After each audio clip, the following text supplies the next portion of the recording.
What is up, dude?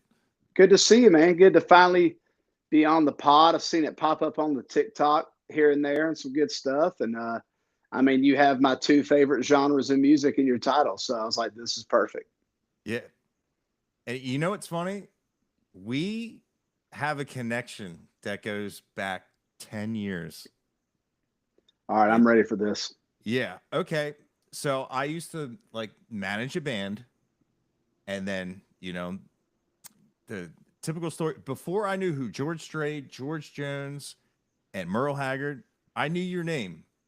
And it's from, like I said, I was managing a band, uh, guitar player, had a baby. So I had to step in, and I was like, yeah, I can play. And there was this song on the set list from Jordan Rager, Ready If You Are. Damn. And they were like, you're not going to find it anywhere. They sent me a YouTube link, and they're like, you're going to have to like play what he plays. And it was you. And I was like, No way. That's I was, freaking epic. yeah, Holy shit. I was like, oh, lefty. It's Oh, easy. yep. It's easy to learn. Like it's weird.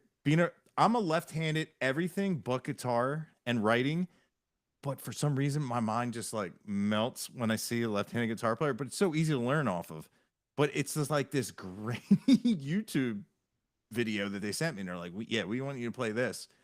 And it's crazy because like we've played that song. We used to do like 120 shows, and people were like, what Was is this that song? artist, was the artist you were with, were they just covering it? Like it was just like kind of a cover thing? Yeah, we were covering it. It was Hank Miller and JD Willis. It was another band that Dang. we both split. And it's, dude, like JD plays a Les Paul because of you. And he says, That is awesome, dude. That makes my day, dude. yeah. And he's like that. He's like, that's why I don't feel like I have to play Telly, because Yeah. Travis Denning rips on a Les Paul. And dude, you're good. You shred. You're awesome on guitar. You got tasty licks, man. And I just remember like all I had was that, like, it was like a CMA thing. And I just, and then after that was, they're like, you came out with After a Few. And they were like, yeah, you got to learn this now. And I was like, I didn't realize it was country. It had like a cool, like You're right. cool atmospheric, like soundscape.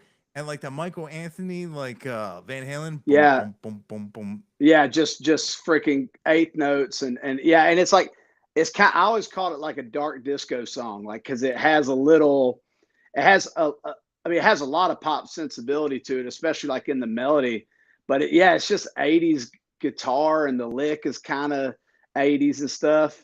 We definitely got away with that one for sure. Yeah, and it's crazy because like I would say, like, I didn't realize. I remember when I listened to it, I didn't really realize that would be considered country, and this is 10 years. Like Right. it's been like 10 years, and it like blew my mind because like when you hit me in the DMs, you're like, I really love the podcast, and I do the, I'm the heavy metal guy, and I do country, and I was like, I know that name, That's and too funny, man. yeah, and it just all, like I said, that was like 10 years ago, and Yeah. Dude, I'll tell you another crazy, just recent, like Jordan Rager connection I had. Yeah, Jordan and I were roommates back in the day. He was like the first of our friends that got a record deal, was on a tour. And yeah, his thing always kind of had that Al Dean rock edge to it, that I think Al Dean made really popular on like his first couple of records. And the first tour on a tour bus I ever did was with Jordan, and we were opening for Justin Moore, and Thomas Rhett was direct support. And this was 11 years ago. It was 2014, and we played the basketball arena at the University of Montana. And the reason I really remember that stop was because it was the last night of the tour, and I got dared $25. There was a guy standing at the bus parking lot entrance with a guitar that he wanted to see if he can get signed. I was 20, 22 years old. Um, I got bet $25 I wouldn't drop down to nothing but my cowboy boots and go run up to that guy and sign his guitar butt ass naked. And I did it. And there is a picture that I'll never post of my bare ass. And I got yelled at so hard by his manager, but it was so worth it. And I literally, this past weekend, I played that same basketball arena with Brantley Gilbert. So I took a picture of the bus lot gate and I sent it to everybody. I said, 11 years ago, this thing saw every inch of me all the way down the cowboy boots. And that was with Jordan. So that's too funny. That Ready If You Are song was fucking a badass song. Like it was ripping. I remember the lick and everything.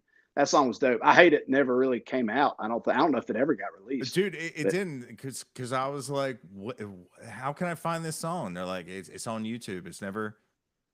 But yeah, that was my first. Before George Strait, George Jones, Merle Haggard. You had me, bro. Yeah, that's awesome, dude. That's why when like you sent me the message, and I was like, there's no way. And I was like, dude, this, and like I had Cody Jinks on here, and I was surprised no one was kicking down my door to be like, hey, I want to, because I used to have people come on and do like, guest things, and right, and everybody, the guys I play with, like it was like one band and it broke off, and both of them are like, dude, that's awesome, and it's the whole reason I play a Les Paul for country. And I was like, oh, dude, and it's been a 10-year thing. And here we are. Yeah. That's awesome. It's weird. And like also another connection, which I don't know, you would probably be the only person I would ever ask this, that you may possibly say yes. Do you know who Joe Barrick is? Joe Barrick? Out of Average Joe's? Man, I don't think I do. I mean, the only person I ever knew at Average Joe's would be Colt Ford, I guess, that worked there. But yeah, I don't think I ever met Joe. Yeah, he drummed for Sam Grove for a while, and he has an entertainment company that's like co-owned. I don't know how it works, but yeah, I know like you married John Montgomery Gentry's daughter. And I know Montgomery Gentry signed to that label. And that's right. Yeah, Montgomery Gentry was there. Yeah, I forgot about that. Yeah. Yeah, Joe calls me up. That's how like I got to play guitar for like Brian Martin, and he always calls me up every once in a while. I'm like, hey, can you do this? Can you do that? And yeah, I was just like, it's wild, because I knew the name. I was like, man, it's because that's even like more OG than, because I was thinking of like, there's a lot of people that like built my introduction into country music, and you're a big part of that, because I have a show on the 15th, and I guarantee we're gonna play After a Few. That's awesome, man. Because he's a huge fan. It was funny because like once you left and did your own thing, you're such a good guitar player that they followed you into the solo life. And if nobody, if this is the first time you've ever heard Travis Dent, you need to go see just go to his TikTok and see him play guitar. Because dude, I love it. Like I go like a different route when people like, I remember looking at a set list on the one thing, and I said, it says Freebird, and I was like, well, there's no way we're playing that. So I didn't even like practice it. And then it gets to the thing. He's like, dude, we're gonna do the thing. I'm like, you expect me to like solo for like 14 minutes? And I go off on a tangent, not from the original, and you hold it to the original and add your own flavor. And I'm like, man, I probably should do it that way. Man, it's one of those things where, like, it's that song. I compare covering Freebird to like doing a tightrope walk across two skyscrapers. It can be done, but you have to do it insanely right, and you can't mess up anything or you're toast. Like there's some songs that just kind of dictate that. And that one does. And, very specifically, like that video that went viral of me doing Freebird, that was the final night of the Quit tour with Hardy. And we had done, that was our second night at Red Rocks. And I told my band, I was like, look, I mean, we'll cut a song, we'll do whatever we have to, but I want to go in, I want to do the entire solo section of Freebird. And so we timed it out, and we did the studio version. Just the solo section is 5.5 minutes long Yeah. without any of the song. So I was like, all right, so we cut a song out of the set, and I just spent, a couple days, like, because I'm not going to say the song isn't hard. I mean, what that solo really takes is a lot of stamina. Like, that's Yeah. the thing. Your freaking forearm starts cramping up. You Yeah. can't bend the notes. Like, you have to find the times in that solo when you want to really go for it. But really, it's just like every guitar player's dream. It's just playing the most notes humanly possible. And just like, those cool licks where you just stay right in that box and you're just getting it. It just does that like 12 times in a row. That's the whole solo. Yeah. And so it's like, but knowing when they come and when the band hits, we kind of worked on it for a couple days, and I was pretty proud of us. I thought we nailed it, and it was super fun. And I think I know we nailed it because I didn't get too much hate online. You know what I mean? Like, if you mess it up, the internet will tell you. And Yeah. for the most part, everybody was like, bravo, bravo. Wasn't too bad. Yeah. It's funny. Like I took the complete opposite. I was like, well, it's a solo, but it's a duet. There's two guitars playing, and Right. I was like, no offense, man, you can't keep up. And I said, these kids that are here, they just want to see the fingers blur. Exactly. Exactly. Yep. I'll give them what they want. I'm just gonna, see Biscuit go, just. But yeah, it was funny. I love the video, like where you do like a few moments later. Oh yeah. They're still Well, singing. I had the whole thing on video, but I was like, I can't post the whole 5 damn minutes. So yeah, most people thought it was funny. You get some trolls who are like, you gotta post the whole thing. I'm like, bro, I Yeah, don't have enough data on my phone to post the whole damn thing. But man, that was such a special night and a special moment. That shit was awesome. yeah. So how did a dude from Georgia lined up with Lamb of God from Richmond, Virginia? Man, just such a, you know, well, we'll start at the beginning. I mean, my two biggest musical influences in my life are the Allman Brothers Band and Lamb of God. They Mm, have been the biggest influence on how I play guitar, the music I love, the kind of songs I write, everything. The Allman Brothers invented a whole genre. I mean, they literally invented Southern rock. And with Southern rock, you know, and specifically them, they kind of they just paved the way for no boundaries. I mean, they could do a country song like Ramblin' Man, and a Americana ballad like Melissa, but then they were also huge, like sacred, like protectors of the blues. You know what I mean? Like, I mean, Greg and Dwayne were the biggest blues fans ever. The BB King changed their lives, and so what I loved about Southern rock and the Allman Brothers was just there was no walls and no fences, and I've tried to apply that with anything. Um, but I will never forget being, dude, I guess I was 13 years old when I heard Now You Got Something to Die For. That was the dude, first yes. song, bro. And just hearing that lick, and the music video was just from their Philadelphia and like all the stuff and like the live shit. And Yeah. I was like, what the hell is this? Obviously, like a lot of people, like Slipknot was my gateway band, kind of into Hmm. metal, but Lamb of God was that next one I found. I fell head over heels in love with their music. I saw them. I mean, hell, I've seen them, I think, 14 times live now, but I'd seen them 11 times before I met Mark. Um, and so fast forward to 2022, I'm on tour with Dierks Bentley. Lamb of God announces the Omens tour and that record, and they were doing a little headline run through the states. They were playing in Indianapolis on a Monday night, and I was like, dude, that's 4 hours from Nashville. So my whole band wants to go. They're like, let's like boys trip, let's do it. Well, then like some of Dirks's band wants to go and all this, and I was like, bro, let's take my bus up there. let's have a freaking bro day. So we end up getting like 9 dudes, and we take my tour bus up to Indy. Well, one of the guys, his name is Calvin. He was a guitar tech for Dirks. Um, he asked me who was all on the bill, and I was like, I was rambling off the names. Well, Kill Switch was opening, and he goes, "Let me make one phone call." And so he had a connection at Kill Switch.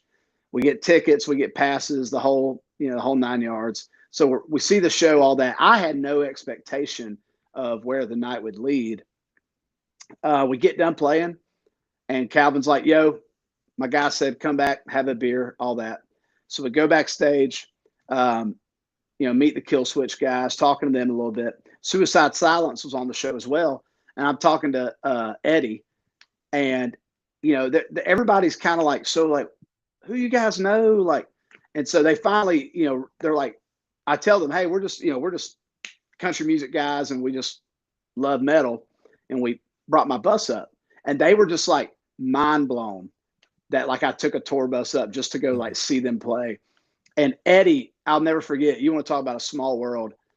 He just goes, he's like, so what kind of country?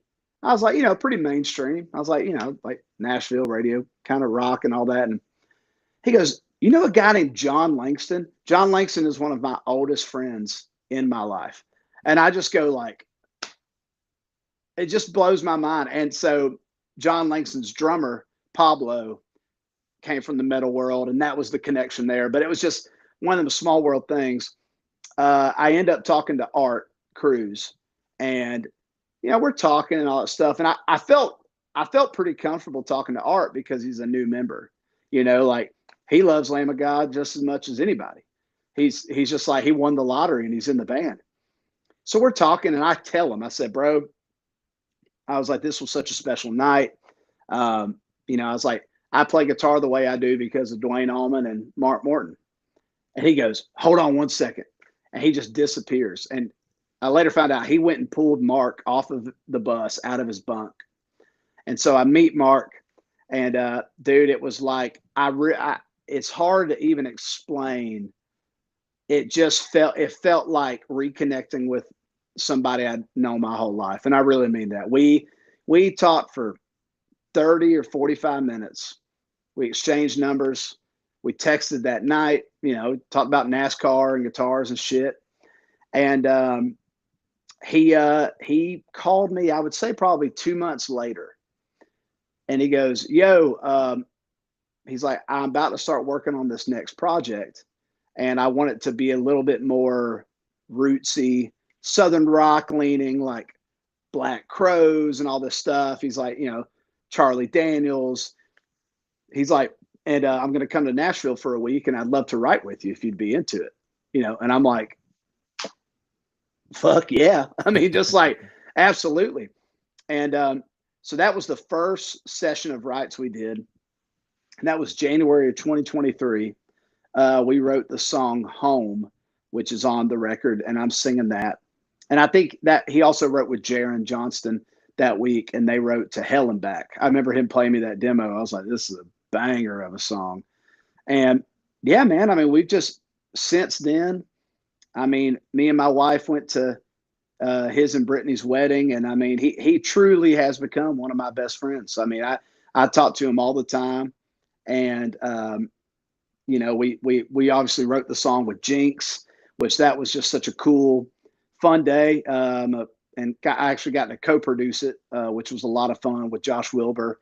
And it's just wild, man. I never in a million years would have thought that I'd have Mark Morton's phone number in my phone, let alone him being one of my closest friends, and being able to, get to know Randy and John and those guys. I mean, it's just it's been really cool, man. It's one of those pretty wild things. My wife equates it to, she goes, so this is like if me and Taylor Swift went to like art class together and had, I said, yeah, pretty much. I was like, yeah, it's one of my biggest influences of all time. And it's been a cool little chapter in my life. Dude, that's awesome. I did like, that's cool. Like once you hear that, like, it's just such a, man, it just moves you. And like, I love like I love like Metallica and all that, but like they have like a really cool groove, you know, Right. you know what I mean? Same with like you say you saw them Kill Switch, and they have the same kind of thing, but like Lamb of God just really has like they're not afraid to play up the fretboard A and hundred play, percent. and I Yeah. love that, and it's so different, and yeah, that's like I love those guys. They were like the first time I heard them, I'm like, dude, that's it's like a really cool groove, and it's funny is like I, I was dating a girl, and she absolutely, if I put that on in the car, she'd be like, eh. I'm like, come on, man, you know, and I have to listen to her music. Well, she ends up somehow she's at Ozfest and I'm at home, and she's like, I'm up front at this band that you always try listening to. And I'm like, okay, who is it? And she's like, Lamb of God. And I was like, you're up front?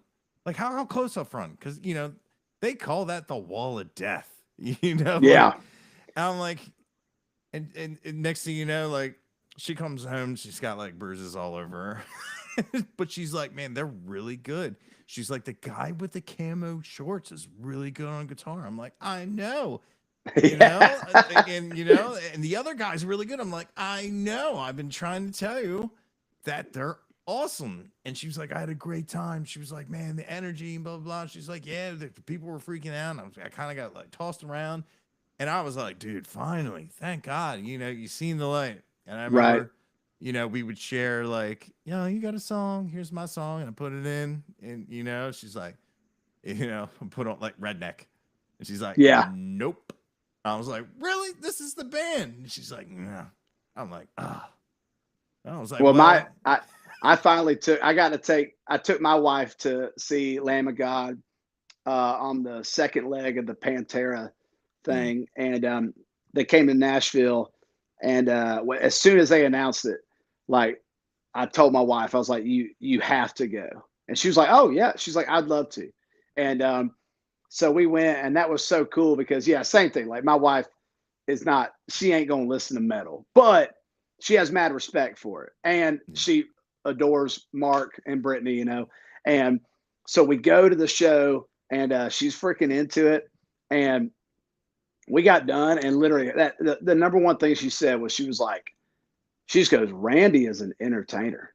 She was like, that was, he was unbelievable. She's like, I just, that felt like such a high energy thing, you know, and they've consistently kept that literally through their whole career. I mean, they're in their daggone 50s, and they're just still killing it. Honestly, what it is like I feel like they're still playing like they got something to prove, and I think that's the hardest thing to, I think, retain through the years. Like I mean, they've done it. I mean, they've won the video game of success. Like they are considered one of the greatest metal bands of all time. They live comfortable lives. You know what I mean? Like, and Yeah. they still go out there with a hunger to kick your teeth in. And I think that's why they've done it so long. Yeah, and when you figure like with the scene, it was very, you know, like heavy metal was like for a long time very weird, like and like it was like if you came out and you sounded like a little bit like this person, a little bit like that, you were like, ah, just another copycat. And they came out and people were like, what the hell is this? It's same as like Right. Slipknot. They came out, but Slipknot had like 8 dudes. They were like the Wu Tang. You know what I mean? The 8 Right. guys Yeah. hitting Yeah. and Yeah. stuff. And then like those guys came out and they were like, yeah, you know, you can play drop D and play riffs and Right. and have that cool groove. And when they first came, the drummer, oh my god, just the way how they met, and then it's just like, dude, they just rock, and it was really cool to like hear like, you know, like Richmond, it's about 4 hours away. You know, like they come out, they came out and they changed the game when people would always say in that spectrum of that music is like, you know, once Pantera came out and what happened with them, they're like, there's nobody that's gonna come out. You know what I mean? Like, what more could you Right. do? And they're like, yeah, they're like, hold my beer and watch this, and I Totally. love that. That's a great way to put it. And I agree. Like, because I think the ultimate indicator, especially of a metal band being original, is just not being able to even pinpoint what it sounds like from before. And a lot of people say that, they're like, well, like Lamb of God is like my generation's Pantera, right? And I do agree with that in the sense of like the lane and their success. And there's definitely, obviously, there's the groove and the aspect that's can be similar. But I'm with you. I feel like the first time I heard Lamb of God, I really can't think of anything that had come before it that sounds like what they do. I really feel like they found a they found a little valley that had been untouched and untapped. And I think it's great. To me, they just sound like Lamb of God. I mean, Yeah. you know what I mean? I think that's a super cool thing. Yeah, like I can hear like Right. no, like it's just like and I love that because like man, like it opened up the guitar of it, and I know, like on the countryside, like Chase from I don't know if you're Shane Smith and the Saints, man, like Yeah, yeah. dude, when bass players aren't or like the dude from Treaty Oak does it so well, use the whole neck and play Right. upper registries and just be uh, innovate and everything and do stuff that it doesn't sound like how it should sound. Like we're Western music, we're programmed for the 12 notes, but you can do them in different spots where they sound different. And I really love when bands do that because like you know what I mean, like everybody it's cool, you can do cool Right. riffs up to the top, but when they really opened up, when people were like, you know what, we got 22 to 24 frets on this thing, let's Right. play let's explore the I whole neckboard. I totally agree, man. I've tried to, you know, I think that's one thing about guitar, about solos and everything. I've always loved the idea of like starting somewhere and either going up or starting up and then going down and not staying all up or all down or hopping and skipping. Like when I think of some of like one of my favorite country guitar solos that's just on a song, right? It was a single at radio is the guitar solo on Justin Moore's Beta Hook. That is, I think, one of the best studio recorded guitar solos ever because it starts on the G chord of the D key that it's in, and the way it builds up, it literally starts open, first fret, second fret, and climbs all the way up, and he ends up all the way at pretty much at the 12th fret, and it's over 4 bars, maybe. I mean, it's literally such a short solo, and then the pedal steel takes the back half of it. But what I love about it is, like you said, it's just like taking every bit of it in all this moment, and it never felt overplayed. It was exactly where the solo was supposed to go, and I love that. And that's how I feel about a song like Hourglass, right? Like that song is just like literally it lives in the middle of the fretboard at the beginning of the song, then it goes to the bottom, and then it goes all the way to the top. Like it's just, and I try to keep that as much as I can. I think when I'm working on something for me, if the song demands that, then you got to give it that. Yeah. When when did you ever like from a guitar player, like when you picked up a guitar, were you just like instantly like your first world, was it heavy metal? Yeah, I mean, it would have been Southern rock. I mean, it was Okay. more like it was kind of like Southern rock, classic rock, and then just like, you know, whatever you want to call AC/DC, right? Like some people Yeah. call it classic rock. I just call it like the most foundational rock and roll there is. Yeah. But I think for me, like, Angus Young was kind of the like, okay, I want to play guitar because when I was 10 years old, I knew I loved music, and I knew that I wanted to play an instrument. But I was kind of like, oh, drums seem cool, like I was I just didn't know. And I'd say once I really started digging in on like AC/DC, and like I saw Angus Young, perform like on videos and stuff, I was like, now that's what I want to do. And so, yeah, man, I did all the basics. I learned all the John Denver songs and the Eagles songs that were easy, the chord stuff. Um, but the more and more I played guitar, the more I fell in love with it, and the more I got better at it. I just had this desire to hear it faster, faster, stronger, and louder. Like I think like any kid. Yeah. And so I went from the Allman Brothers, Molly Hatchet, the Outlaws, Marshall Tucker Band, to AC/DC, Queen, Led Zeppelin.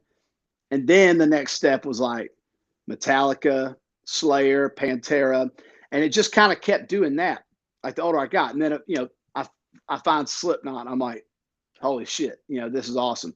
Slipknot, Lamb of God, Kill Switch, As I Lay Dying, like just some of those bands that were like just pure, screaming metal. Like that was kind of my barometer. Once they started screaming, I was like, all right, this is getting into a new echelon.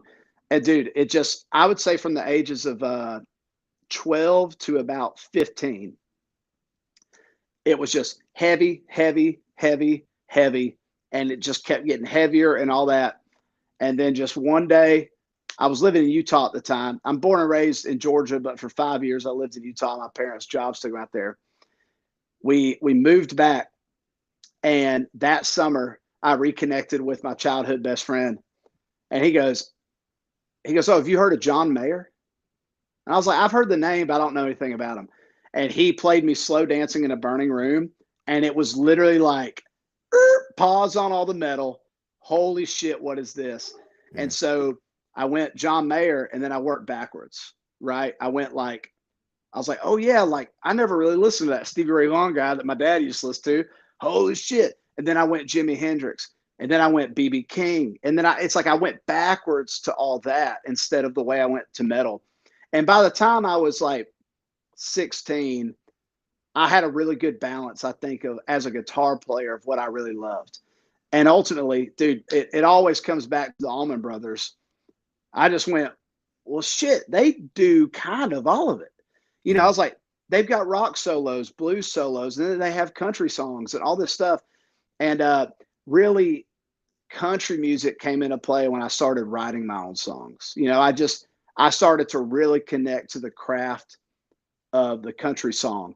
And I wrote about what I knew, and I grew up in Middle Georgia. So I grew up surrounded by things that I related to. And that was what country music spoke about. So for me, it was once I finally got a record deal and all that, and I was making my own music.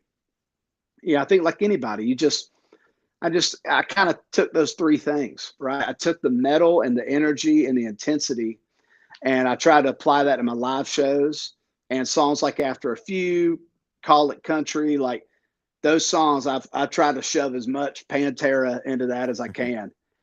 And then as a guitar player, I've tried to, stick to those things I fell in love with about the blues and Southern rock, and then keep a great song at its core. So that's really it, man. I mean, I'd say metal and rock was like the thing that I sunk my teeth into in my early teenage years. Yeah. It's funny. Like we pretty much have this same upbringing as a guitar player. And I have to ask, like, after, you've seen the guys sweep pick and the 4-finger tapping and everything. And, and then going to the countryside, how blown was your mind when you learned about chicken picking? Yeah. It blew my mind. Like I saw Johnny Highland and then Brent Mason, and I was like, holy, you know what I mean? Yeah. And I'm like, I got a very, my mind connection with this. These do whatever I want them to do. And I'm like, you know what? I got another. I never thought about this other one. Yeah. I'm like, we're friends, right? And it was like, dude, it blew my mind when like seeing like Johnny Highland. He's like, yeah, I'm a blonde boy and blah, blah, blah. And he's like, I was like, oh my God. And like, I was like, man, you think you think you know everything about guitar. You think you're a good guitar player. When people ask you, like, are you a good guitar player? And you're like, yeah, yeah. And then like some people ask, but are you great? And I'd be like, you know, once I like my mind opened up to like seeing the country guys and hearing that, and I'm like, dude, I don't think I'm a great guitar player. I think I'm great at what I do, but my God, like there's so many, and dude, Yeah. it's amazing what they can do and the sounds because it's different. You know, you get a telly and you doing vigor picking, you can't do that. Like you can play it with a pick, probably faster with Right. your other, but it don't sound the same. It's Correct. not the same, and it's just like, dude, like hearing Hotwired for the first time, I was like, this is incredible. I was like, Right. I always was a huge fan of Buckethead, and I'm like, yeah, man, ain't nobody gonna touch the bucket. You know what I mean? He's got super Right. fast songs, Jordan, and but it's like, man, you look at Brent Mason, and I love that I found him because you know he's older, and I always get worried. I'm like, am I gonna slow down when I'm older? You know what I mean? Like, Right. I would Dude, love to do. he's playing on just as many sessions nowadays as he ever has in his Yeah, life. it's It's like, incredible. and you're so right, man. And and dude, even one step further, something I've tried to that I feel pretty comfortable in, like you said, I think you said something great. It's like, am I great? Well, I don't know about that. I think I'm great at what I do. Like the things that I feel like I can kind of blend together. I've done a good job at that. Yeah, But I always want to get I just always want to open another door. That's all I even dude, care about, man. It's like exactly. it's just I don't even have to be the best one in the room, but if I can just go in there. And for me, the past year, one thing I've tried to focus on is like just my like flat top picking, right? Mm, And so that's opened up the door of like getting into some like older bluegrass stuff and trying to understand how some of that stuff works. And that is truly like, Billy Strings is like this whole another level. Like it's jam band and yeah, jazz mixed with bluegrass. But man, when you even go back just to pure just Doc, bro, like just the OGs, the discipline and the pocket in the right hand, for me left hand, is something I've never even thought about. I never even thought that shit mattered. I And know, that it's right? like, and you really, it's same with the chicken picking. It's like how much effort is going into your pick and hand. And there's such a thin veil, I think, between the virtuosos of metal and the virtuosos of country music. Like it's all, it's the same page, different book. You know what I mean? Yeah, But like, it's such a level of, uh, commitment and discipline to get there, man. It's really eye opening.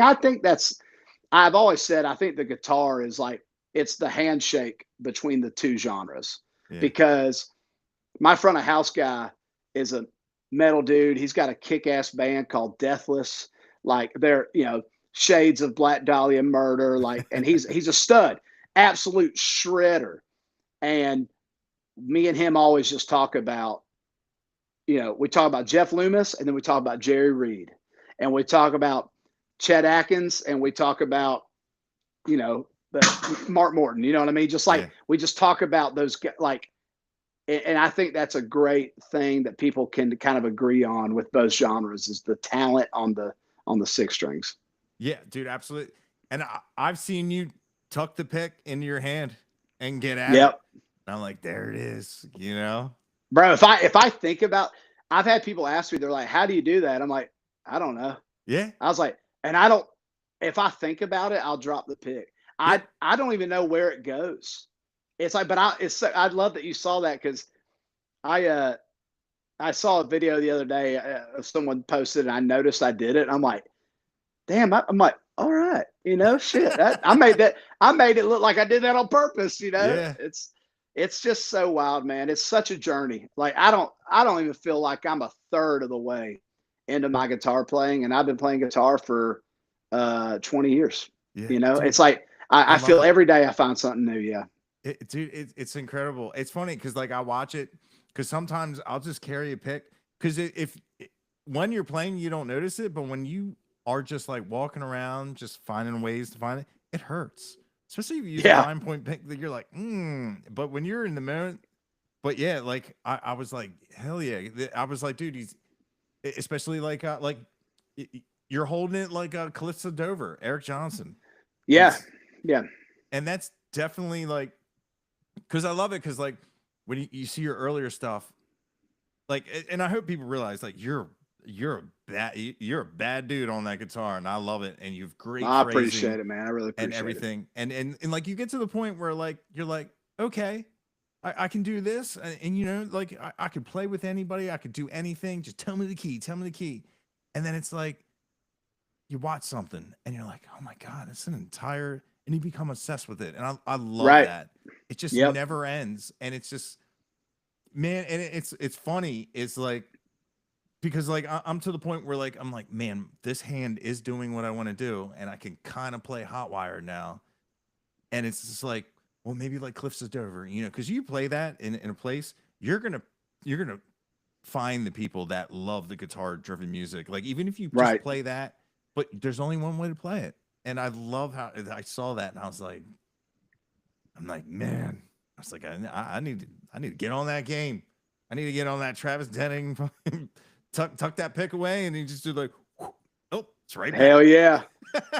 Well, man, I mean, that's my whole focus moving forward this year, working on new music is like, let the guitar drive the ship, dude. I just, I've, I feel like I've kind of done that, but man, I'm an independent artist now. After 7 years of being with Universal, we just, we had a conversation, decided to part ways, and Yeah. it was a great thing, man. I'm so happy for the success we had and things.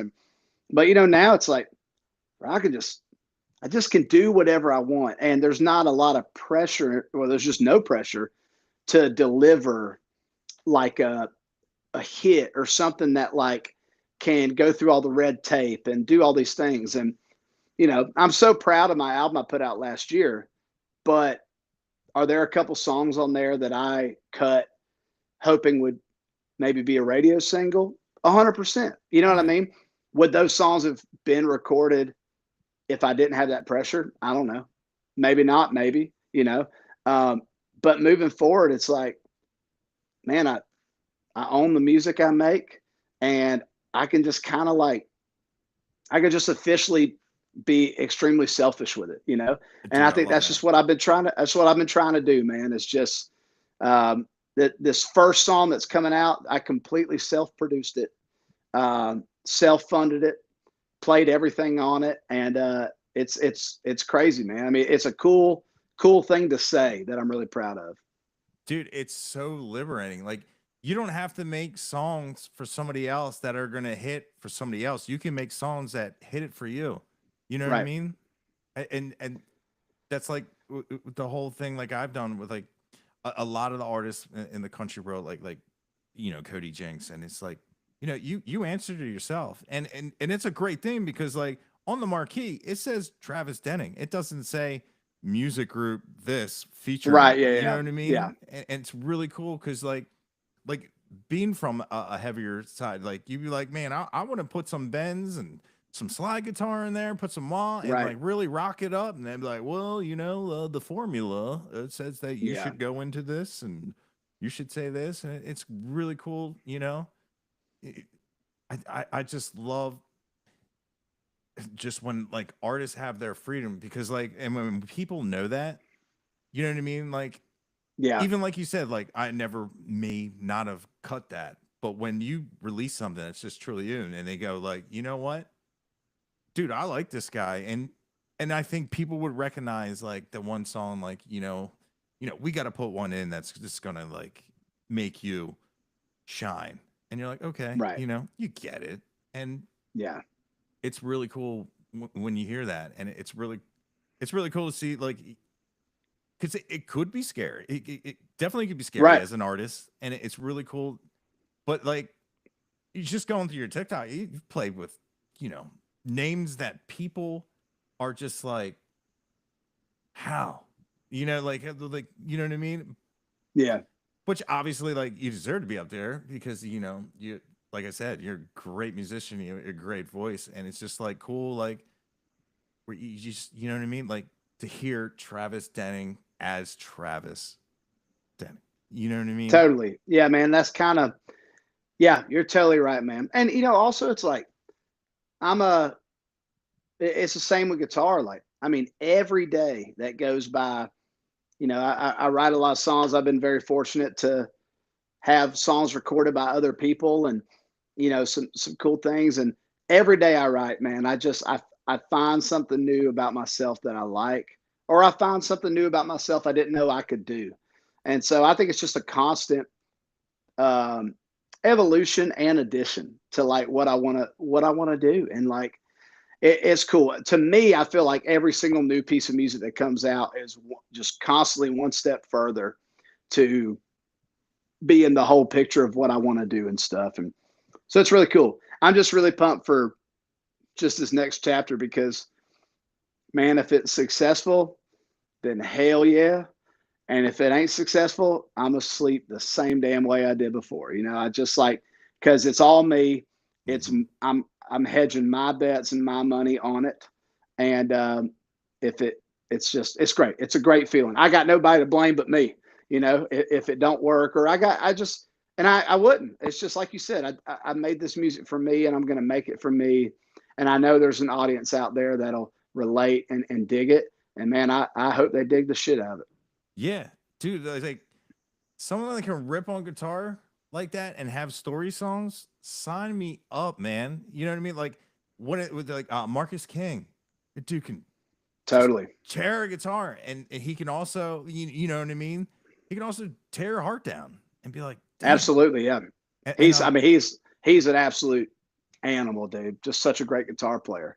And yeah, like freaking Goodbye Carolina, what a song. yeah, I mean, great exactly. song, yeah. Yeah, with the writing and everything, and yeah, man, it's funny. It's crazy how like of a huge impact of like you've put on, like it was one band, it broke off, and they both have solo acts, and they they they love you. Like they were proud. They're like, oh dude, you got Cody Jinks on, and they're like, that's cool. And I told them, I was like, yeah, Trap Standing's gonna be on, and they're like, what? I can't believe they're not kicking my door down, because like I tell you, like he has like a silver burst Les Paul he plays. And if somebody was to ask him, why don't you play Telecaster if you're playing country music, he would say your name. That's Absolutely. awesome, man. Yeah, he wears monk boots because Cody Parks in the Dirty South, and he plays the Les Paul because of Travis Denny. And I bet you on the 15th we will probably play after a few, because that's who was like, yeah, it's this song you got to go. It's an old 10-year ago to Jordan Rage song. Ready if you are. And it's yeah, it's crazy how like, because when you sent me, you were like, oh, I love the podcast, and I was like, man, I don't think you understand. I love you. Like, because that Well, was like one hey, of, it's always good to know somebody paying attention. yeah, like it's funny. It was like it was really easy to watch the video, you being a lefty and being like, all right, you know what Yeah, I it's just mean? a mirror, bro. It's a Yeah, mirror. Yeah, it's yeah. perfect.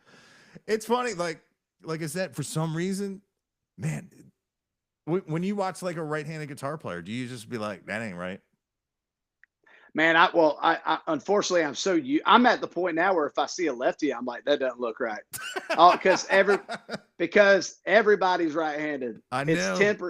10% of the population, and then 10% of musicians are left-handed. So you're looking at like 1%. So anytime I do see a lefty, I'm like, what the hell? What are Yeah, they doing? And I'm like, oh, that's what I look like up yeah. there. You drinking that Georgia tap water? Exactly. Yeah, You just drank the muddy water. yeah. It's funny. It's weird. Like I work with a guy. He goes, "What's up, lefty?" Because he knows I'm like, dude. I don't know what it is. It's just, and some of my like friends and my favorite guitar players are left-handed. It's great if I love seeing a left-handed and a right-handed guitar player do like a duet. It's the Totally. coolest Yeah. thing. Yep. And like you can probably do that wherever you're playing, because you know what I mean. Because you're just the odd, not odd, but you know what I mean. It's just it's crazy because like I bat left, and for some reason it just he got a guitar and it's just like okay, you know. Just went right over. Yeah, that's it's wild. It is funny. you know, because for obviously on TikTok, when you see a blue check mark, you're like, this is somebody.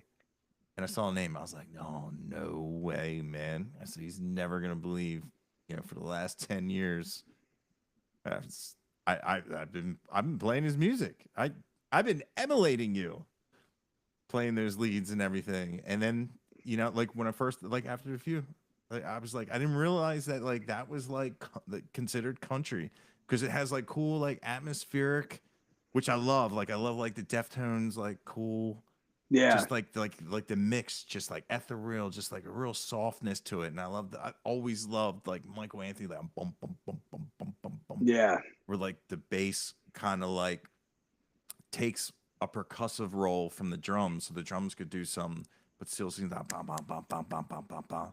Right. Yeah. And yeah, dude, it's just wild. And like you just sent me your new song, and it's just like I I remember the first time hearing Hardy, and I was like, man, this is like, where does it go? Right. And I really like that. And I know there's some people that follow my channel and they're just like he's too, they Nashville, but it's got a hardness to it, and it still has like the storytelling and everything. But yeah, like what you sent me, I was like, oh yeah, I'd like. There's some like really cool, like clever things that I really like, and it's heavy. Yeah, It man. It slams towards the end. It Yeah, starts, the double bass comes in and everything. And yeah, man, I think that song's a perfect, it's like, it's a solid chunk of like the things I talked about earlier, man. It's like, it hits heavy. The subject matter of the song is obviously a little bit on the heavier side of, um, for those of y'all listening and whatnot. It's a conversation between a guy and a guy he grew up with. One of the guys is in prison. The other guy is just saying, "Bro, what the hell happened to you? Like, yeah, where did it all go wrong? Why did it get off the rails?" Um, and I'll plead the fifth if it's specifically about somebody, but let's just say it spilled out pretty easy. And I want, man, one of the biggest things I wanted this song to sound like was, I wanted it to have just the smallest little like Ramstein kind of imaging on it, of like the snare being a little metallic and harsh sounding, but still really big, and yeah, have some depth to the guitars.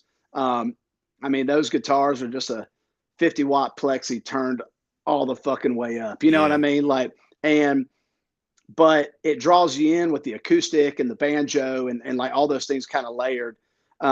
Yeah, man, I actually wrote that song when we were on the road with Hardy. I had some songwriters out that weekend, and so I'm sure Hardy rubbed off on me a little bit with the vibe and stuff. But yeah, man, to anybody who says he's too Nashville, go see his show, and I bet it's heavier than most damn metal shows you go to. I mean, Hardy is one of my best friends in this business. Him and his wife are close friends to me and my wife.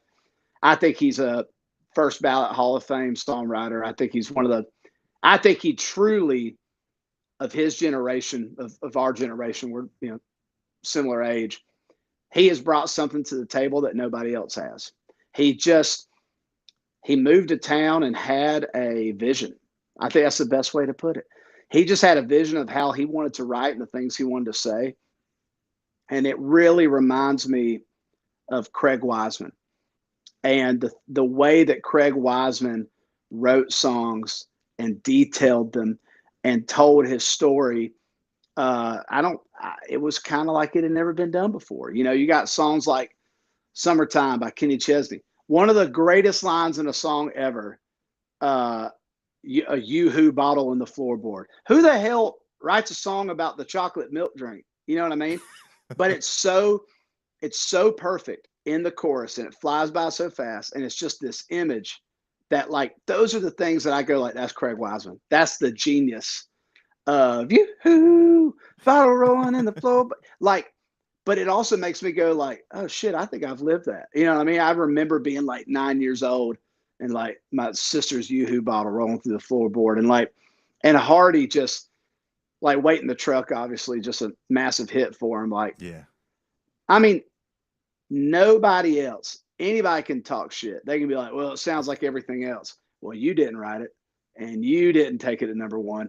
He went into the room and said, let's write a song about a guy killing a guy for beating up this girl I pick up on the side of the road. Nobody else did that. Nobody else did that. And I just love that, man. I think he's a great aspiration for anybody in Nashville to live up to. Yeah, yeah. I did that song, and a lot of people, man, they connected to it, and I was just Yeah, like, for sure. I'm like, man, that's. And it's like, what do you say to a comment that are like, a bunch of people are like, I've been in that truck. And I'm like, oh, Right. man, Yeah, it's So, crazy, man. Yeah. yeah, it's funny you say my first. I never heard the name Kenny Chesney, and I was in a parking garage in Nashville. We just had like a big meeting with some people. We had some great news, and I was like, "Oh, we're gonna hit the town." I was like, "You know what? I gotta go to the bathroom," and I was like, going to the bathroom in this parking garage, and then I heard like a baton being removed, and like, "Hey, what do you think you're doing?" And it was the security guard, and I turned around. I was like, "Oh, dude, I'm sorry," And he looked at me. I was wearing like a Calvin Klein V-neck, and he looked at me. He goes, "I'm sorry, I didn't realize you were with Kenny Chesney." And I guess Kenny Chesney had just walked right by where I was. And I looked, I turned around, and I was like, "Who the hell's Kenny Chesney?" And everybody in the band was like, "You idiot!" And he's like, "That's it." And he's like, "Get over here! I know what you got amongst it." And I was like, "Listen, sorry, And it's funny is I was like, yeah, and he's like, well, how do you in Nashville? You don't know who Kenny Chesney is? You're with these guys, you're it's just so funny. And I was like, hey man, we got some really good news. Can we take a picture of you like getting ready to hit me with your baton? We might use it for the new single. And we have a video. I'm down on my knees like this, and he's like, and of course, Thank you, Kenny Chesney. yeah, it was funny. And I was like, yeah, I don't even know what I probably, he could walk by me again. I would have no idea. But yeah, and of course, dude, in Nashville, they shine you on, and you just think you're just gonna rule the world, and you go back home, and that phone never rings. It's just, because like, yeah, I'm older, and it's just like, man, like my buddy, like he gave me the talk. He's like, you can do this. You can do this. You know how to make money on the road, and you blah blah blah. And I'm like, oh, yeah. And it's just like, what's medical like? And they're like, oh, what? Like it's such a huge leap, and it's great to hear a story of someone like you that, you know what I mean? Like you're okay. You've made enough Right. relationships that if not to put any evil on you, Ricky Bobby, but you know what I mean? If like what you're doing just doesn't resonate, like you rip on guitar and so many people, like you're always gonna have a place in somebody. You know what I mean? Yeah. Like, yeah, absolutely, man. I think that's one of the true positive things of Nashville is, yeah. I mean, I think that anybody can look at any industry, and especially like the music business. And I mean, there's definitely a lot of shit, right? I mean, there's a lot of stuff that sucks. And, a lot of times it's like, oh, this person got this opportunity, and this person, well, they got there because they know this person. And that happens 100%, but that happens at the damn dealership for salesmen. You know what I mean? It happens at the bank. It happens everywhere. So I think you control the things you can control. And if you treat people with respect and just, I mean, it is so true, the saying that the people you meet on the way up are the people you see on the way down. And that is so true. That goes with promoters, publishers, producers, songwriters. Like if you screw somebody over or if you treat somebody lesser than, they will never forget it. Yeah. And you know what? You deserve it on the way back if that happens on the way down. And so, yeah, I think that's so true, man. But the one thing about Nashville I think is great is like if you have the talent, the opportunity, or the craft, no matter what it is, and you give everybody all the reasons to root for you and none of the reasons to root against you, you can have a career here forever. You really can. I mean, Yeah. I think that is super true. Dude, you hit the nail on the head of what you just said, and it's absolutely 110% true. And what I like from like talking to you, because like obviously like I normally have like a huge focus on like the Texas, the Oklahoma, and there's like the Arkansas and everything, and people, they hear sound like Nashville, and they get kind of like weird. But like if a Texas artist goes to Nashville, they still root for them down in there. And Right. but I really think, and I really would hope what people take from this is like just how like down the earth and just how like how real you are. You know what I mean? And it's cool. Like I don't know if my friends have met you and they're like, oh, dude, he's a super cool guy. He's super. You're gonna love talking to him. And I'm like, yeah, probably. And and I am, and I love it. And I really hope people, you know what I mean? Like, there's people that can be associated with Nashville that actually are good dudes, great artists, and and Yeah. and are independent because you don't hear a lot of people being independent in Nashville. Right. It's one of those things where it's slowly starting to happen more and more, but I think that's just a reflection of the music business in general. Yeah. Like it's just there's no there ain't no gate. I mean, there is gatekeepers, but there's no big burly record label man standing between you and the audience anymore. Yeah. And that's really just a testimony to technology. But yeah, man, I think just like music that resonates with people is getting a bigger chance than it ever has, right? Like you got Co Wetzel having a number one song on country radio, Yeah. right? Like, and Treaty Oak Revival's blowing up, and like Zach Top is like the hottest freaking thing in the genre. All that shit is just at its core really great music for the audiences that it reaches. And fortunately, I think all the data points and all the numbers nowadays get too big to deny. And so a lot of the people that might have not operated in the way we hope things operate, they got no choice but to operate that way now. Yeah. Because now I mean, when the numbers are there, dude, it's like, yeah, play Zach Top. He's one of the best singers we've had in 10 years, one of the best guitar players this genre's had in forever. Play his ass. The people want him. Same for Treaty Oak, Co Wetzel, Old 60, like all these bands that historically in Nashville wouldn't get a shot in hell. Yeah. They are finally getting a shot on a mainstream level because now it's up to the people. Yeah. And that's an exciting thing. It's a Dude, super exciting thing. it's awesome. And I'm not saying Spotify and all the stream, they do not pay artists enough. I'll throw that out, but it's great that the artist has the power.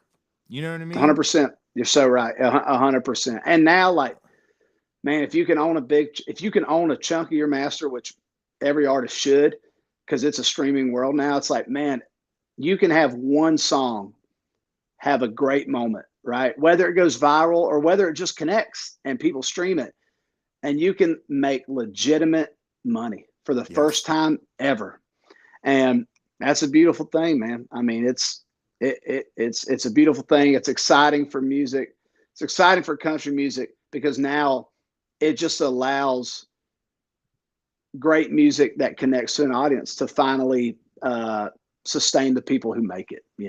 And I think that's hopefully what I'm going to do with this song coming out on March 21st. Yeah. Like you said, like yeah, mailbox money. You get those BMI checks.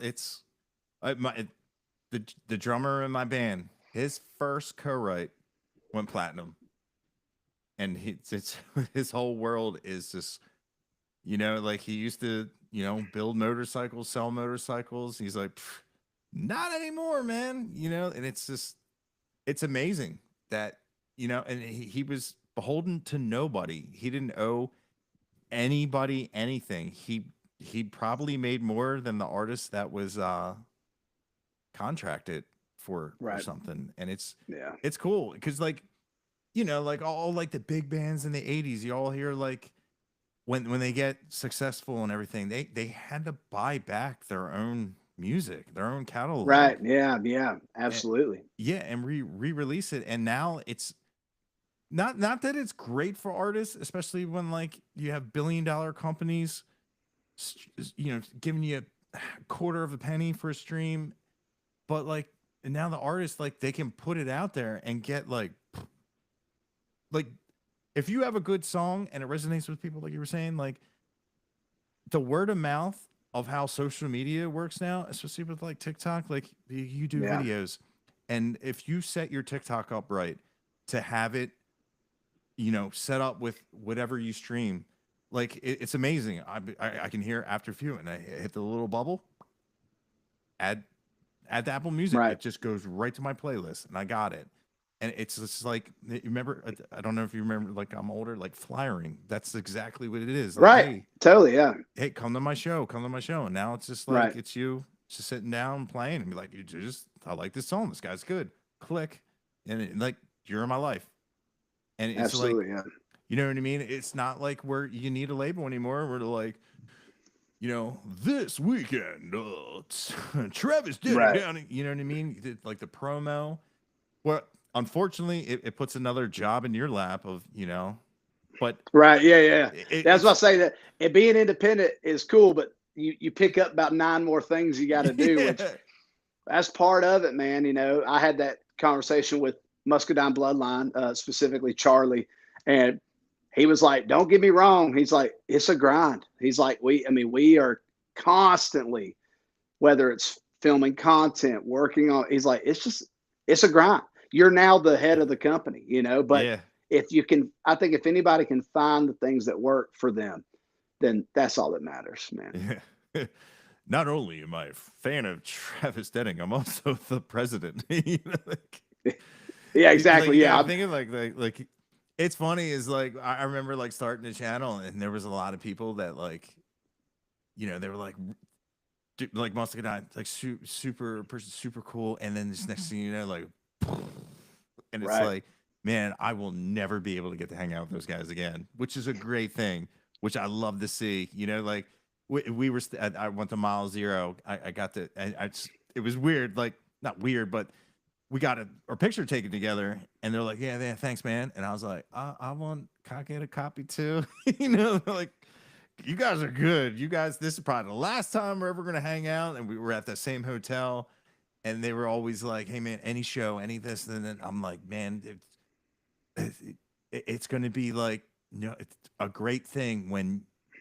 You don't remember me, you know what I mean. Like what I mean by like that, No, like yeah, yeah, that is kind of an interesting outlook because like that's I remember that early on when I had my first publishing deal, and they're like, "I can't wait for you to not text me back in 5 years." I'm like, "I won't do that." And I mean, I actually think I'm pretty well. I don't know. My wife says I'm not good at texting back sometimes, but yeah, no, I totally get what you're saying. It's like that interesting thing because, but it just, man, when I think when success happens to great people, great things happen to everybody around them. yeah. Oh, dude, like I love it. I just I really hope it's just great to see it because like I'm stuck in my 9 to 5. I'm not. I'm probably never gonna be like take the leap of faith, but like, man, it's great to cheer people on. It's just fun. You know what I mean? Like Yeah, it's like totally. picking the horse, and I got a lot of Absolutely. horses Yeah. in the race, and if they all win, you know, I'm getting the odds on it. Yeah. And people get better music than when I was exposed to when I heard country and you know and I thought like no and you know like there's just people out there that they love the same music I did like yourself and you just making I love like I it's just brother it's it's got a soft side with a harder edge and it doesn't Right. pay homage. It doesn't go like it doesn't switch like we're gonna serenade you and then like it plays like a smooth balance. It just Totally. Yeah. roll and I love that. I love the opening droning riff and then it's just like and you know we have a little and then the up tempo, and I really like because I've never heard that before. I'd always hear like, I was like, Right. It's oh either directly in or directly not. Yeah. yeah, That was yeah, man. I think that song musically is just a cool, yeah, it's a cool journey. It's like a cool ebb and flow between all the things. And um yeah, man, what a cool song, dude. I'm so grateful to be a part of that. Um and I have to give mass credit when it's due all the time. I mean, Mark came in with he had 4 verses already written for it, and we kept all of them. We like just ironed out a couple edges, and then we wrote the final verse together, and then we just wrote that chorus.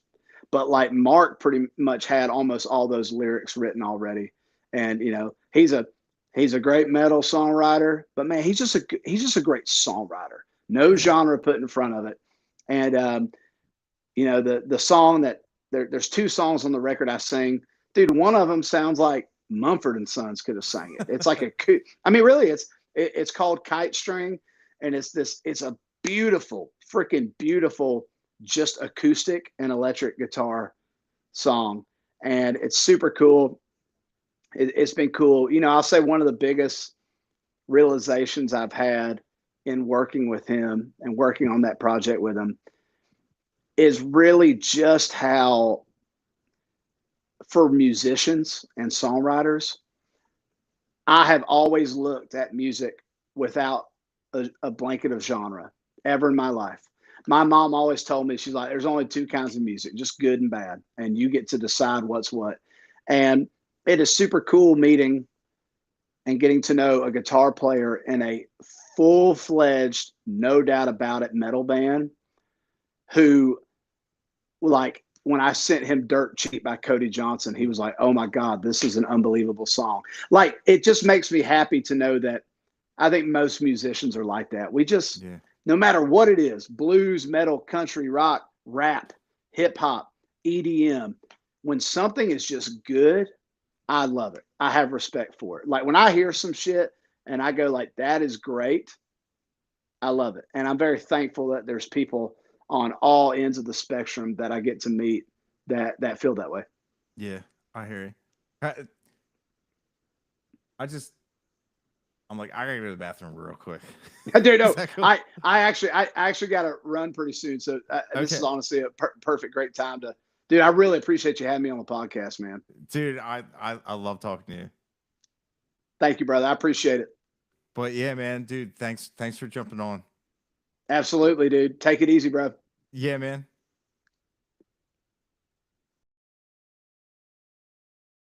Like I didn't want to end it like that. Hold on, what's up?